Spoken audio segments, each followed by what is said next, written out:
Hello my dear students, welcome back to my YouTube channel English सीखे में। Guys, आज मैं आप लोगों के सामने फिर से एक धमाकेदार वीडियो के साथ आई हूँ, जिसमें मैं आपको आपके डेली यूज सेंटेंसेस का प्रैक्टिस करवाऊंगी। और ऐसा नहीं कि हिंदी से इंग्लिश या फिर इंग्लिश से हिंदी ट्रांसलेट करके छोड़ दूंगी, बल्कि साथ में मैं उसे समझाऊंगी किस क्लास का यूज हुआ है, किस टेंस का यूज हुआ, और साथ ही साथ जो भी hard word meanings, difficult word meanings है, उन लोगों का हिंदी भी बताऊंगी, ताकि आप जो सीख रहे हैं यानी इंग्लिश सीख रहे हैं उसे आसानी से सीख सकें। एंड गाइज, मेरे यूट्यूब चैनल में अगर आप नए हैं तो सब्सक्राइब कर लें और वीडियो को लास्ट तक ज़रूर देखें। एंड जो भी आपको क्वेश्चंस पूछना हो आप उसे बेहिचक पूछ सकते हैं। ये बहुत ही इजी वे है जिसमें हम इंग्लिश का प्रैक्टिस कर सकते हैं मूवीज़ का सबटाइटल को यूज करके।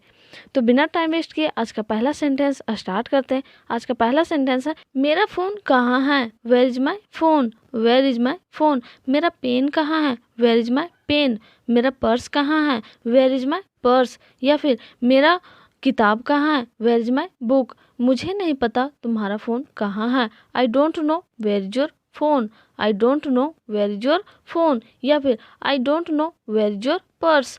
गाइज, यहाँ पे डोंट नो आप देख रहे होंगे, डोंट, डू नॉट भी इसको पढ़ सकते हैं। और ये आपको पता होगा प्रेजेंट इंडेफिनिट टेंस का उसका जो बनाने का स्ट्रक्चर होता है, सब्जेक्ट प्लस एस या ई एस प्लस ऑब्जेक्ट। और एस या ई एस कहाँ लगता है मैं पूरा डिटेल में टेंस पढ़ाऊंगी आगे क्लासेस में। मैं स्पोकन स्टार्ट कर रही हूँ वहाँ पे। नेक्स्ट जो सेंटेंस है, तुम्हारी गलती है क्योंकि तुम हमेशा लड़ाई करती रहती हो। It's your fault. It's your fault. यह तुम्हारी गलती है। इट्स योर फॉल्ट बिकॉज, क्योंकि, बिकॉज तुम हमेशा लड़ाई करती रहती हो। You are always fighting. You are always fighting. It's your fault because you are always fighting. या फिर बोलते हैं ना, यह तुम्हारी गलती है क्योंकि तुम ध्यान नहीं देती हो। It's your fault because you don't care. या फिर you don't concentrate on this. एक फ़ोन के खो जाने से तुम इतना चिंता कर रहे हो। You are worrying so much about the loss of a phone. या फिर हम बोलते हैं ना, एक पेन के खो जाने से तुम इतना चिंता कर रहे हो। You are worrying so much about about the loss of a pen. या फिर तुम एक बुक के खो जाने से इतना चिंता कर रहे हो। You are worrying so much about the loss of a book. मुझे लगता है कि अगर मैं खो जाऊंगी तब भी तुम इतना चिंता नहीं करोगे। हम गुस्से में या ताना देते हुए बोलते हैं ना अपने घर में किसी को भी, मुझे लगता है कि अगर मैं खो जाऊंगी तब भी तुम इतना चिंता नहीं करोगे। I think even if I am lost. I think even if I am lost you will not worry so much. You will not worry so much. इसे हम पूरा सेंटेंस में कैसे पढ़ेंगे एक साथ में, और ज़्यादा लंबा सेंटेंस है तो आप पैनिक नहीं होना, मैं हमेशा समझाती हूँ आपको। तो आप इसे थोड़ा थोड़ा सेंटेंसेस में टुकड़े टुकड़े में करके पढ़िए, क्योंकि इससे आपको ज़्यादा अच्छे से समझ में आएगा। I think even if I am lost you will not worry so much. तुम पर्स खो दिए, फ़ोन खो दिए, लेकिन मुझे भी मत खो देना। हम गुस्से में बोलते हैं ना कभी कि तुम पर्स खो दिए, फ़ोन खो दिए, लेकिन मुझे भी मत खो देना। इसी तरह इंग्लिश में हम इस तरह से बोल सकते हैं उसे, you have lost your purse. You have lost your purse. You have lost your phone. You have lost your phone but don't lose me either. But don't lose me either. हम बोलते हैं ना, इस सेंटेंस को इस तरह से भी बोल सकते थे, तुम अपना पर्स और पैसा खो दिए, या फिर तुम अपना पर्स और फ़ोन खो दिए, लेकिन मुझे मत खो देना। You have lost your purse and phone but don't lose me either. But don't lose me either. इस सेंटेंस को हम पूरा किस तरह से पढ़ेंगे? You have lost your purse. You have lost your phone but don't lose me either. तुमने कौन सा काम के बारे में बोला था? तुमने कौन सा काम के बारे में बोला था? ये अपने हस्बैंड से पूछ रही है। What work did you talk about? What work did you talk about? Guys, यहाँ पे आपको डिड का यूज दिख रहा होगा, लेकिन इसमें डिड का तो मैं बताई हूँ कि subject plus V2 plus object, लेकिन ये तो इस स्ट्रक्चर में नहीं बैठ रहा। ये इंटरोगेटिव सेंटेंस है जो पास्ट इंडिफिनिट टेंस का है, और इसका इंटरोगेटिव सेंटेंस में किस तरह से बनता है? डिड पहले आएगा। डिड पहले आएगा। Did plus subject plus main verb. अब मेन वर्ब में हमेशा V1 लगता है प्लस ऑब्जेक्ट, यानी क्या हुआ इसका structure? Did plus subject plus main verb, यानी कि V1 प्लस ऑब्जेक्ट। अभी तक 50,000 यानी 50,000 की व्यवस्था की गई है या नहीं। Till date 50,000 has been arranged or not. Till date 50,000 has been arranged or not. या फिर हम बोलते हैं ना, अभी तक फूलों की व्यवस्था की गई है या नहीं। Till now flowers has been arranged or not. Till now flowers has been arranged or not. हाँ, इंतजाम हो गया है, उस बॉक्स में रखा हुआ है। ये पैसे के बारे में बोल रही है। हाँ, इंतजाम हो गया है, उस बॉक्स में रखा हुआ है। Yes it has been arranged. Yes it has been arranged. Kept in that box. या फिर इस जगह में इस तरह से बोलते हैं, it has been kept in that box. Yes it has been arranged, kept in that box. सुनो, नए फ़ोन के लिए 5,000 रुपये अधिक ले लो। और सुनो, नए फ़ोन के लिए 5,000 रुपये अधिक ले लो। And listen, take 5,000 rupees more for the new phone. And listen, take 5,000 rupees more for the new phone. ऐसा ही हम बोलते हैं ना, सुनो, बुक्स के लिए 200 रुपये अधिक ले लो। And listen, take 200 rupees more for the books. या फिर हम और भी कुछ बोलते हैं कि नए कपड़े खरीदने के लिए तुम 10,000 रुपये और ले लो। And take 10,000 rupees more for the new clothes. मैं तुम्हारे लिए एक गिफ्ट लाया हूँ। I have brought a gift for you. I have brought a gift for you. My dear friends, आप लोगों को यहाँ पे दिख रहा होगा कि हैव है यूज़ किया हुआ, उसके बाद ब्रॉट है। ब्रॉट तो आप लोग पता होगा ब्रिंग का भीतरी है ब्रॉट, लेकिन हैव के बाद हमेशा भीतरी यूज होता है, ये आपको भी पता होगा। ये किस टेंस का है? ये प्रेजेंट परफेक्ट टेंस का है, जिसका बनाने का स्ट्रक्चर जो होता है वो सब्जेक्ट प्लस हैव या हैज प्लस भीतरी प्लस ऑब्जेक्ट। तो यहाँ पे आई है वो सब्जेक्ट है, फिर हैव, फिर भीतरी क्या है? ब्रॉट प्लस क्या होगा? ऑब्जेक्ट। ऑब्जेक्ट क्या है? गिफ्ट। तो यहाँ पे ऐसा ही बोलते हैं ना, मैं तुम्हारे लिए एक नया चप्पल लाया हूँ। I have brought a new slipper for you. या फिर मैं तुम्हारे लिए एक नया बुक लाया हूँ। I have brought a new book for you. मेरे लिए क्या गिफ्ट लाए हो? What gift did you bring for me? What gift did you bring for मी। फिर से यहाँ पे डिड का यूज हुआ, यानी कि पास्ट इंडेफिनिट टेंस, और ये इंटेरोगेटिव सेंटेंस है, इसलिए डिड पहले आएगा। मतलब इसका बनाने का स्ट्रक्चर कैसा होगा? Did plus subject plus main verb plus object, और मेन वर्ब में क्या होगा? V1, यानी कि वर्ब 1। ऐसे हम बोलते हैं मेरे लिए क्या लाए हो? What did you bring for me? What did you bring for me. पहले तुम मेरे साथ रूम में चलो। Come to the room with me first. या फिर फर्स्टली भी यूज कर सकते हैं पहले। Firstly come to the room with me. या फिर ऐसे बोलते हैं ना, पहले मेरे साथ तुम घर चलो। Come to the home with me first. या फिर मेरे साथ पहले तुम स्कूल चलो। Come to the school with me first. या फिर come to the office with me first. चुपचाप से यहाँ बैठ जाओ। Sit here quietly. Sit here quietly. चुपचाप से यहाँ बैठ जाओ। Sit here quietly. या गाइज, यहाँ पे हम साइलेंटली का भी यूज कर सकते हैं। चुपचाप यहाँ पे बैठ जाओ। सिट हेयर क्वाइटली की जगह सिट हेयर साइलेंटली। या फिर हम बोलते हैं ना, यहाँ पे तुम चुपचाप से खड़े रहो। Stand up here quietly. या फिर stand up here silently. You stand up here silently. तुम यहाँ पे चुपचाप से खड़े रहो। मैं तुम्हारे लिए हीरे की अंगूठी लाया हूँ। I have brought a diamond ring for you. I have brought a diamond ring for you. फिर से यहाँ पे गाइज आप लोगों को प्रेजेंट परफेक्ट टेंस का यूज दिखाया है, तो मैं पहले भी समझा चुकी हूँ। चाहे हम बोल सकते हैं ना, मैं तुम्हारे लिए आईफोन लाया हूँ। I have brought iPhone for you. I have brought an iPhone for you. या फिर मैं तुम्हारे लिए एक नया डिक्शनरी लाया हूँ। I have brought a new dictionary for you. I have brought a new dictionary for you. तुम्हारा बहुत बहुत शुक्रिया इस हीरे के अंगूठी के लिए। Thank you so much for this diamond ring. या फिर हम बोलते हैं ना, इस आईफोन के लिए तुम्हारा बहुत बहुत धन्यवाद या बहुत बहुत शुक्रिया, एक ही मीनिंग निकलता है। Thank you so much for this iPhone. For this iPhone, iPhone बोलना है, जहाँ पे डायमंड रिंग रहेगा डायमंड रिंग। सबका मीनिंग एक ही जैसा होता है, बस कुछ थोड़ा बहुत अलग चेंजेस होता है। जितने भी हम सेंटेंसेस अपने डेली लाइफ में यूज होते हैं, ऐसा नहीं कि सबके लिए अलग रूल होता है या फिर अलग स्ट्रक्चर होता है। और ग्रामर का एक ही चीज़ है कि आप जितने साल बाद भी पढ़िए, आज से अगर 20 साल बाद भी पढ़िएगा तो आपका जो ग्रामर का रूल है वो सेम ही रहेगा।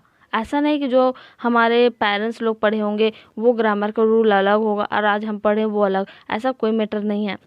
नेक्स्ट जो सेंटेंस है वो है, यह तो बहुत महंगा लग रहा है। It looks very expensive. It looks very expensive. या फिर हम बोल सकते हैं या ये बहुत महंगा लग रहा है, इसमें आप it is looking very expensive, it is looking very expensive. अगर इज एम आर का यूज करते हैं तो आपको वी फोर का यूज हमेशा करना ही होगा। क्योंकि ये किस सेंटेंस का, ये प्रेजेंट कॉन्टिन्यूअस टेंस का है, जिसको हम लोग प्रेजेंट इम्परफेक्ट टेंस भी बोलते हैं। इसका बनाने का स्ट्रक्चर क्या होता है, subject plus is am are plus V four plus object. ये तो गलती होती है, a mistake is a mistake, a mistake is a mistake. हम बोलते हैं ना गलती तो गलती होती है, गुस्से में हम बोलते हैं अ मिस्टेक इज अ मिस्टेक। या फिर हम बोलते हैं ना सही सही होता है, right is right, right is right, ऐसा ही बोलते हैं ना। राइट यहाँ पे दो तरह का होता है, एक राइट होता है जो सही होता है वो, और एक राइट होता है जो हमारा अधिकार होता है। ऐसे बोलते हैं ना हमारा अधिकार है, our right is our right. और इसकी सज़ा तुम्हें जरूर मिलेगी, and you will definitely get punished for this, and you will definitely get punished for this. या फिर जब हम लोग में से कोई भी अच्छा काम करता है तो हम बोलते हैं इसके लिए तुम्हें रिवार्ड या अवार्ड जरूर मिलेगा, and you will be definitely rewarded for this, and you will be definitely awarded for this. सारी गलती तुम्हारी है मेरी नहीं, सारी गलती तुम्हारी है मेरी नहीं। इट्स ऑल योर फॉल्ट, या फिर it's all your mistake, it's all your mistake, या फिर it's all your fault, not mine, not mine. Last में आप माइन का यूज करते हैं कब, जब आप प्रोसेसिव केस का यूज करते हैं। प्रोसेसिव केस दो तरह का होता है, प्रोसेसिव एडजेक्टिव और प्रोसेसिव प्रोनाउन। तो प्रोसेसिव प्रोनाउन में हमेशा माई का माइन होता है। ऐसा नहीं कि लास्ट में आपको प्रोसेसिव एडजेक्टिव का यूज कभी भी नहीं करना है, क्योंकि प्रोसेसिव एडजेक्टिव के बाद हमेशा नाउन आना चाहिए, और प्रोसेसिव एडजेक्टिव के बाद नाउन आता है लेकिन प्रोसेसिव प्रोनाउन के बाद नाउन नहीं आता है। इसलिए हमेशा आप उसमें माइन का यूज कीजिएगा। अगर यू है तो योर्स का यूज कीजिएगा, ही है तो हीज का, या फिर आवर है तो आवर्स का, ऐसा ही करना है। क्या तुम खुद को कभी आईने में देखी हो? गाइज हम जब गुस्से में फाइट करते हैं तो हम गुस्से में बोल देते हैं ना, क्या तुम खुद को कभी आईने में देखी हो? तो इंग्लिश में इस तरह से बोल सकते हैं, have you ever seen your self in the mirror, have you ever seen your self in the mirror. Guys यहाँ पे हैव और हैव यू एवर के साथ हमेशा भी3 का यूज होता है। और ऐसा ही हम अलग सेंटेंसेस का आप एग्जाम्पल ले सकते हैं, जैसे कि क्या आपने कभी दिल्ली गया है, have you ever gone to the Delhi, gone to Delhi, have you ever gone to America, या फिर have you ever gone to US. या फिर ऐसे बोलते हैं ना, क्या तुमने कभी सचिन से बात की है, Sachin Tendulkar, have you ever talked with Sachin Tendulkar, have you ever talked with Dhoni. तुम देखने में गलतियों की पुतला लगती हो, you look like an effigy of mistakes, you look like an effigy of mistakes. Guys effigy के जगह हम मैनेकन यानी कि MANNEQUIN, मैनेकन का मतलब भी वो जो पुतला होता है ना, गलतियों का पुतला जो हम बोलते हैं उसे बोल सकते हैं। एफएजी या फिर मैनेकन यूज कर सकते हैं।